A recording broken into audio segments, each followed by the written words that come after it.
ଜୟ ଜଗନ୍ନାଥ। ଆସନ୍ତୁ ଜାଣିବା ଆଜିର ପଞ୍ଚାଙ୍ଗ।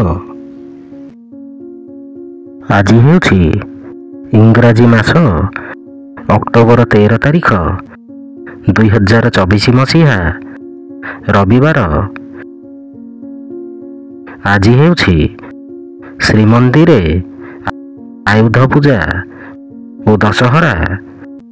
ବଙ୍ଗୀୟ ମତେ ମୃଣଇ ଦେବୀଙ୍କ ଦଶହରା ଉତ୍ସବ, କୁମାରୀ ପୂଜା, ବିଜୟା ମିଳନ। ଓଡ଼ିଆ ମାସ ହେଉଛି ଆଶ୍ୱିନ ମାସ। ପକ୍ଷ ହେଉଛି ଶୁକ୍ଳପକ୍ଷ। ତିଥି ହେଉଛି ଦଶମୀ। ନକ୍ଷତ୍ର ହେଉଛି ଧନିଷ୍ଠା ନକ୍ଷତ୍ର। କନ୍ୟା ଦିନ 28। ପୁରୀକୁ ସୂର୍ଯ୍ୟୋଦୟ ସମୟ ହେଉଛି 5:44। ସୂର୍ଯ୍ୟାସ୍ତ ସମୟ ହେଉଛି 5:21। ଜୟ ଜଗନ୍ନାଥ।